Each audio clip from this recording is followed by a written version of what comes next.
រៀបសួរបងប្អូនញាតិមិត្តដែលស្រឡាញ់ចូលចិត្តនៅវត្ថុស័ក្តិសិទ្ធិហើយគ្រប់បែបយ៉ាងថ្ងៃនេះខ្ញុំបានរៀបចំទីអាសនៈខ្ញុំហើយខ្ញុំក៏បានរៀបចំថតទុកជាឯកសារដើម្បីទុកឲ្យជាចំណាំថ្ងៃក្រោយផងនិងចែករំលែកដល់កូនខ្មែរដែលស្រឡាញ់ចូលចិត្តឲ្យដឹងហើយការចែករំលែកនេះចំណេះដឹងរបស់ខ្ញុំតិចតួចស្ដួចស្ដើងយល់ដឹងពីរៀនច្បងផងជាគ្រូផងហើយជាប្អូនដែលមានវ័យតិចជាងតែគេចេះដឹងច្រើនជាងអញ្ចឹងថ្ងៃនេះខ្ញុំបានថតនៅតួអង្គដាច់ម្លុកដែលជាតួអង្គមួយដ៏ខ្លាំងអ្នកខ្លះថាមានតួអង្គផ្សេងអមនុស្សកាន់តែគ្រូខ្លះរៀនច្បងខ្លះថាជាតួអង្គដែលព្រះសិវៈកាន់ហើយបើតាមការពិចារណាឆ្វេងយល់ទៅប្រហែលជាតួអង្គព្រះសិវៈកាន់ហើយជាទីចម្រោកប្រហែលជាច្រើនជាងដោយសារហើយព្រះសិវៈលោកមិនសូវជាជាអធិនមួយតបទល់នឹងសត្រូវហើយដាញ់ម្លុកនេះមានប្រវត្តិដែលចាស់បុរាណតគ្នាមកជឿជាក់ថាជាដាញ់មួយដ៏មានមហិទ្ធិឫទ្ធិខ្លាំងពូកែលើសវត្ថុដតីមិនចាញ់វត្ថុដតីប៉ុន្មានទេដាញ់ម្លុកគឺជាប្រភេទដាញ់មានដាញ់ញីដាញ់ឈ្មោលអ្នកខ្លះថាតួអង្គដាញ់ញីកើតនៅលើមនុស្សស្រីតួអង្គដាញ់ឈ្មោលកើតនៅលើមនុស្សប្រុសតែ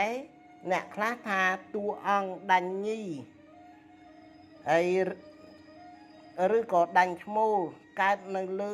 ប្រុសស្រីតែសន្តានខុសគ្នាហើយដល់អញ្ចឹងខ្ញុំវាអត់បានចាប់អារម្មណ៍នៃនឹងដែរតែឃើញសន្តានខុសគ្នាហើយតាមរៀមច្បងឬប្អូនខ្លះគាត់ធ្លាប់កាន់ធ្លាប់ប្រើហើយដាញ់ញីគាត់សម្គាល់ថារៀងមូលអញ្ចឹងណាហើយដល់ពេលដាញ់ឈ្មោលរៀងទៅវែងអញ្ចឹងនេះរៀងទៅវែងដូចពីរអង្គខាងលើហ្នឹងនេះរៀងទៅវែងអញ្ចឹងនេះហើយដាញ់ម្លប់ហ្នឹងទៀតខ្ញុំទើបនឹងបានប្រើក្នុងឆ្នាំនេះក្នុងខែនេះទេហើយមានមហិទ្ធិឫទ្ធិអស្ចារ្យដែលខ្ញុំបានមកគោរពថែរក្សាដំបូងហើយអាចលោកមិនទាន់ស្គាល់ខ្ញុំអាចធ្វើទុកដែរហើយធ្វើទុកខ្ញុំធ្វើទុករបៀបដូចថាយក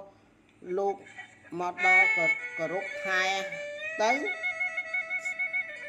ឈឺក្បាលមកដល់ថ្ងៃដំបូងហ្នឹងឈឺក្បាលឈឺរយៈពេល2-3ថ្ងៃខ្ញុំឈឺស្ទុំដូចយើងកើតប្រកាំងអញ្ចឹងហើយក៏ខ្ញុំអុជធូប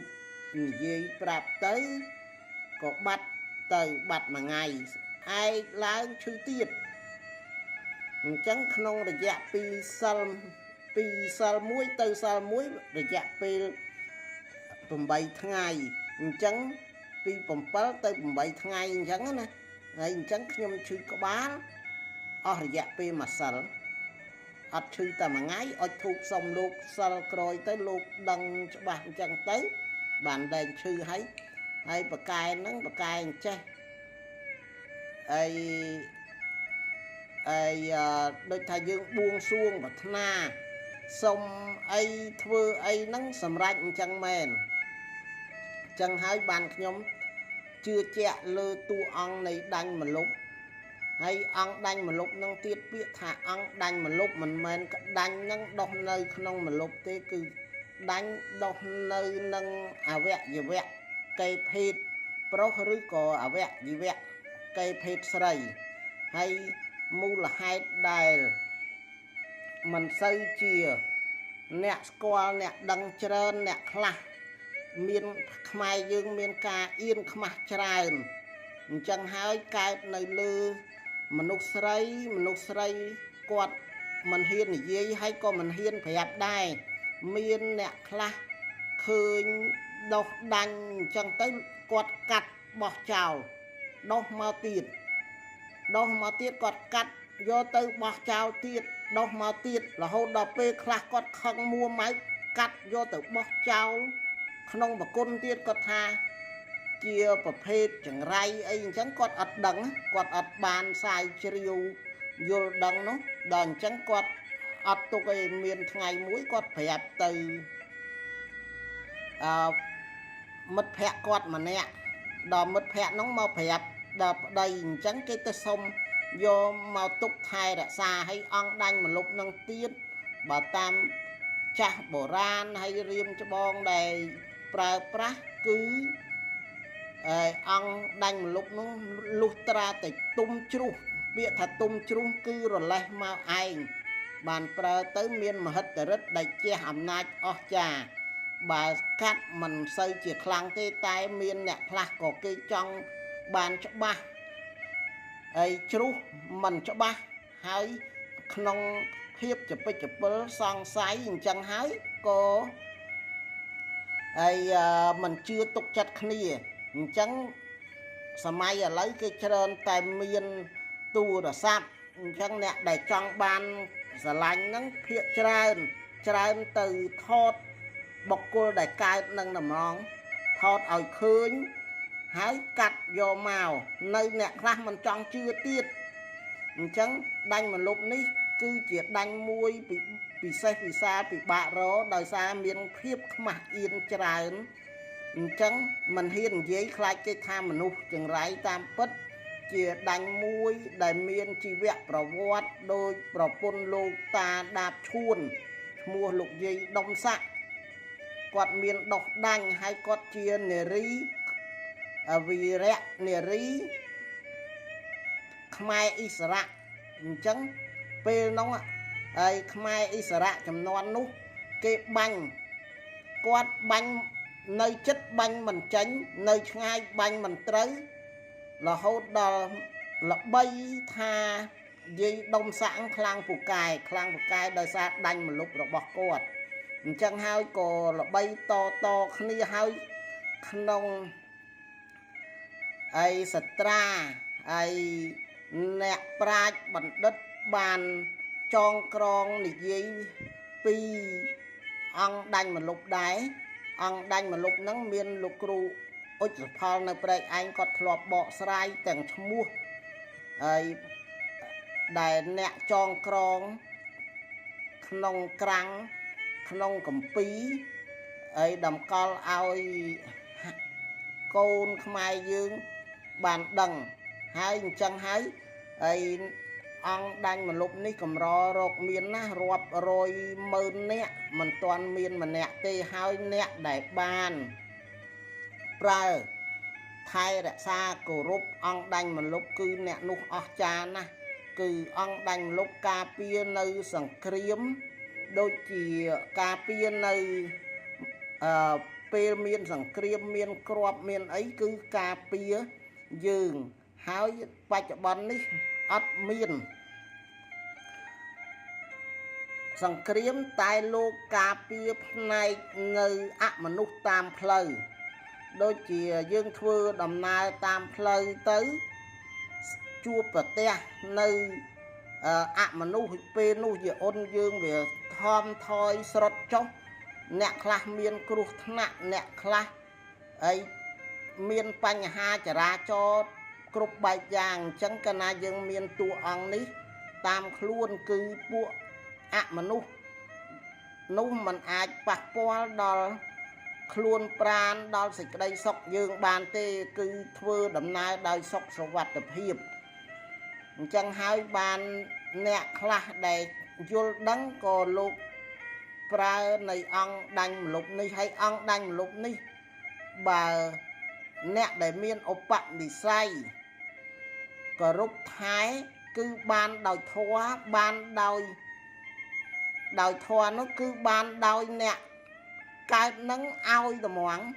ហើយដាញ់ម្លប់ហ្នឹងវាមានសន្តានមានរបៀប3ក្នុងសម័យឥឡូវមានអ្នកដែលដោះដាញ់ម្លប់គេកាត់ថតតាមទូរស័ព្ទដោយខ្ញុំបានរាយរាប់ខាងមុនមកថតទូរស័ព្ទកាត់នោះក៏មួយផ្នែកទៀតទុកទាស់តែទុំជ្រុះរលេះមកនឹងបានខ្លាំងពូកែពិសេសគឺទុំជ្រុះនឹងហ្មងគេហៅថាទុំជ្រុះតាមពិតរលេះមកធំទៅរលេះមកសណ្ដកមករបូតមកហ្មងអាហ្នឹងខ្លាំងពូកែហើយដាញ់មួយទៀតគឺគេហៅថាដាញ់ម្លប់ហើពាក្យថាដាញ់ម្លប់ហើហ្នឹងអ្នកនងឯង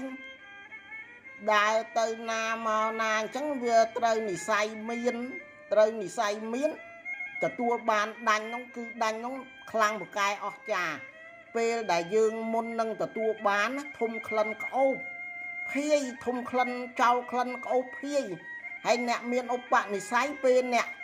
កើតនោះងើបឡើងដើរទៅឃើញជ្រុះជួនកាលឃើញហើដូចមេអំបាយអញ្ចឹងក៏ចាប់យកមកប៉ែតែកម្រណាស់ក្នុងដាញ់ម្លប់ហើនេះកម្រជួបណាស់អញ្ចឹងហើយ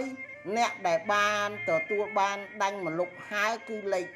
1អ្នកទទួលបានដាញ់ម្លប់ទុំជ្រុះលេខ2ហើយចូលលំដាប់លេខ2ហើយប៉ុន្តែថាលេខ1ទៅចោះព្រោះហើនោះកម្រមានណាស់ហើយបើលេខ3គឺកាត់យកមកដោយសារមានភាពជាក់ស្ដែងមានផុសតាងភាគច្រើនតែគេកាត់ដើម្បីមានផុសតាងព្រោះមានបងប្អូនយើងខ្លះអញ្ចឹងគាត់រកអាជីវកម្មលក់ដូរជាវរបស់ស័ក្តិសិទ្ធិទៅគាត់តើតែមានឯកសារអញ្ចឹងទើបបានច្បាស់តែដាញ់មួយទៀតគឺដាញ់ធ្វើបងប្អូនបើឃើញដឹងហើយកុំស្រឡាញ់ពេកហើយកុំចង់បានពេកប្រយ័ត្នជួបដាញ់ធ្វើអាដាញ់គេយកមកធ្វើណាប្រយ័ត្នជួបអានោះក៏អត់អាចមានមហិទ្ធិឫទ្ធិដែរហើយតាំងបន្ទោសថាអូអ្នកនេះនិយាយថាល្អចាស់ថាល្អហើយខ្លាំងពូកែអញយកមកប្រើហើយមិនខ្លាំងពូកែសុំទោសមិនមែនទេបងប្អូនគឺចំដាញ់ធ្វើបើយើងអត់ចេះមើលអ្នកចេះនៅចង់ភ្លាត់ដូចខ្នាយជ្រូកព្រៃអញ្ចឹងខ្នាយជ្រូកព្រៃមានខ្នាយសេរ៉ាមិចមានខ្នាយមានខ្នាយសេរ៉ាមិចមានដូចខ្នាយជ្រូកព្រៃមានខ្នាយសេរ៉ាមិចមានខ្នាយជ្រូកព្រៃគេយកមកចិញ្ចឹមហើយនឹងខ្នាយជ្រូកព្រៃចិញ្ចឹមហើយគេយកមកស្ងោដកអាស្ងោដកហ្នឹងយកមកប្រើអត់មានប្រសិទ្ធភាពដែរអញ្ចឹងមានច្រើនស្ថានណាលុះត្រាតែធ្លាប់កាន់ធ្លាប់មើលដឹងបានរបស់សុទ្ធព្រោះអីមនុស្សយើងឥឡូវច្រើនតែធ្វើអីក៏ដោយខុសប្លែកបោកប្រាស់ភូតផយ៉ាងណាក៏ដោយធ្វើមិនឲ្យតែបានលុយហើយខ្ញុំថតទុកជាឯកសារនេះមិនបានជាវទេខ្ញុំអត់ជាវទេបងប្អូនខ្ញុំទុកជាឯកសារហើយខ្ញុំទុកគ្រាន់នឹងចែកឲ្យកូនប្រើគ្រប់គ្នាខ្ញុំអត់បានរកស៊ីជាវរបស់ទេសុំទោសការនិយាយជាវរបៀបនេះកុំឲ្យសុំទោសដល់មិត្តភ័ក្តិរៀមច្បងដែលគាត់បានជាវនោះមិនប៉ះពាល់ទេព្រោះមុខរបរហើយខ្ញុំនិយាយនេះការពារកុំឲ្យបងប្អូន comment មកឬក៏ទេមកសួរខ្ញុំរជាវខ្ញុំអត់ជាវទេតែបើសួរខ្ញុំពីឆ្ងល់របៀបវត្ថុស័ក្តិសិទ្ធិប្រើទៅយ៉ាងម៉េចអាហ្នឹងខ្ញុំចេះប៉ុណ្ណាខ្ញុំប្រាប់ប៉ុណ្ណឹងមិនឆ្មើងមិនឆ្មាញ់មិនលាក់កំនួចជាមួយបងប្អូនទេហើយអីមិនដូចគេលាក់សួរមិនចង់ចាញ់ទេហើយតោះតែមានប្រយោជន៍បានប្រាប់ខ្ញុំចេះប៉ុណ្ណាខ្ញុំប្រាប់ប៉ុណ្ណឹងខ្ញុំអត់លាក់ទេព្រោះយើងនាំគ្នាអភិរក្សកេរដំណែលដូនតាទៅមិនខុសទេហើយអ្នកដែលគាត់មិនចូលចិត្តមិនស្រឡាញ់គាត់រិះគន់ហើយគាត់ថាអញ្ចេះអញ្ចោះអញ្ចឹងប្រកែអញ្ចឹងអីឲ្យឈរបាញ់ឲ្យឈរអីស្អីអញ្ចឹងគឺខុសហើយអ្វីក៏ដោយដែលមានរបស់ខ្លាំងពូកែគេអត់ឲ្យអួតអត់ឲ្យបង្ហាញប្រាប់អ្នកដទៃឲ្យដឹងថាមានរបស់ប្រើផងគេអត់ឲ្យដឹងទេគេធ្វើភ្លឺអ្នកចេះដឹងគេធ្វើភ្លឺអាអ្នកអួតទេបានច្រើនតែវិនិច្ឆ័យរបស់ស័ក្តិសិទ្ធិកាលណាយើងមានប្រើហើយយើងអួតវិនិច្ឆ័យហើយវត្ថុស័ក្តិសិទ្ធិកាលណាយើងគោរពស្រឡាញ់ថែលោកក៏ថែទាំយើងដែរដូចមនុស្សដែរមនុស្សយើងស្រឡាញ់គោរពគេក៏ស្រឡាញ់គោរពយើងហើយបើយើងមិនគោរពគេក៏មិនគោរពយើងគេក៏មិនថែយើងណាហើយមនុស្សយើងដូចតាកូនខ្លះអញ្ចឹងដឹងគុណម៉ែឪក៏ដឹងកូនហើយក៏កូនក៏មានសេចក្តីសុខរស់ស៊ីថ្កុំថ្កើងទៅបើកូនមិនដឹងមើងងាយមើលថោកដល់ម៉ែឪវិនិច្ឆ័យខ្លួនឯងអាហ្នឹងដូចគ្នាអញ្ចឹងដូចវត្ថុស័ក្តិសិទ្ធិអញ្ចឹងគេអត់ឲ្យប្រមាថទេហើយសូមផ្ដាំបងប្អូនកូនក្មួយតែចង់ដឹងថារបស់ស័ក្តិសិទ្ធិខ្លាំងពូកែយ៉ាងណានោះយកទៅសាកនឹងភ្លើងឧទាហរណ៍ចង្កូមខ្លាខ្នាយជ្រូកព្រៃឬក៏បញ្ញាក្អែកអ្វីមួយដែលល្បីថាខ្លាំងហើយធ្វើហើយស្រាប់តែបងប្អូនយកទៅសាកដុតភ្លើងដុតអីកុំសុំមេត្តាថាកុំហើយព្រះអគិគឺជាព្រះដែរជាបើយើងអត់រាល់ថ្ងៃយើងអត់មានព្រះអគិក៏យើងមិនអាចរស់បានដែរហើយដូចទឹកបើយើងអត់មានព្រះគង្គាក៏យើងមិនអាចរស់បានដែរអញ្ចឹងហើយទឹកដីភ្លើងខ្យល់នេះសិតតែអ្នកមានគុណសម្រាប់យើងអញ្ចឹងហើយយើងកុំប្រមាថហើយវត្ថុស័ក្តិសិទ្ធិកុំប្រមាថលោកនឹងភ្លើងកាលណាប្រមាថលោកនឹងភ្លើងពេលខ្លះមិនឆេះមែនតែក៏លោកតួអង្គក៏លោកមិននៅនឹងទៀតដែរលោកចេញហើយក៏ដាក់ទំនាយផ្ដាសាដល់យើងហើយអញ្ចឹងខ្ញុំសូមផ្ដាំបងប្អូនថាវត្ថុស័ក្តិសិទ្ធិដែលបងប្អូនស្រឡាញ់គោរពស្រឡាញ់ថែហើយគឺថែឲ្យបានល្អហើយកុំជឿគេថាអញ្ចេះថាអញ្ចោះយើងថែទៅគោរពទៅពេលដែលមានអាសន្នដែលយើងមិនអាចដឹងលោកដឹងមុនជួយយើងបានអាហ្នឹងពេលហ្នឹងយើងដឹងហើយបើតាមលោកគ្រូអុចសផលគាត់បានបកស្រាយគាត់ថាចង់ដឹងច្បាស់យកមកដាក់លើដើមទ្រូងហើយបួងសួងសុំទៅចូលស្ដាប់លោកគ្រូអុចសផលណាផេកលោកគ្រូអុចសផលចូលស្ដាប់ទៅការសុំបួងសួងចង់ដឹងវត្ថុស័ក្តិសិទ្ធិមានតួអង្គអីសុំបួងសួងហើយដោយបើអ្នកមានប្រពន្ធសុំកុំដេកជាមួយប្រពន្ធយើងដេកម្នាក់ឯងហើយយើងសុំលោកទៅបួងសួងទៅថ្ងៃទី1ទី2ទី3ទី4គង់តែលោកប្រាប់ទេហើយបើអ្នកស្រីចង់ដឹងវិញហើយគោរពស្រឡាញ់ថែសុំប្តីកុំដេកជាមួយប្តីទៅយើងដេកដាច់ដោយឡែកមកហើយយើងសុំលោកទៅអាចនឹងដឹងអញ្ចឹងហើយចំណេះដឹងដែលខ្ញុំបាននិយាយនេះខ្ញុំមិនសូវជាចេះបកស្រាយទេដោយសារខ្ញុំមិនមែនជំនាញខាងបកស្រាយរកស៊ីជាវត្ថុអញ្ចឹងណាខ្ញុំនិយាយតាមខ្ញុំចេះដឹងហើយឃើញប៉ុណ្ណាខ្ញុំថាប៉ុណ្ណឹងហើយអត់សូវចេះរៀបរាប់ទេខ្ញុំអត់សម្លេងក៏មិនពិរោះដែរអញ្ចឹងសូមអរគុណសូមជម្រាបលាអ្នកបងប្អូនដែលបានចូលស្ដាប់សូមឲ្យជួប ប្រទេសសេចក្តីសុខនិងចម្រើនហើយឲ្យហេងរកស៊ីមានបានពេលណាដែលលោកបងប្អូនបានចូលមើលក្នុងវីដេអូខ្ញុំឃើញជួបប្រទេសនៅវត្ថុស័ក្តិសិទ្ធិសូមបងប្អូនឲ្យមានលៀបមានជ័យរកស៊ីមានបានមានសេចក្តីសុខនិងចម្រើនគ្រប់ពេលវេលាសូមអរគុណសូមជម្រាបលា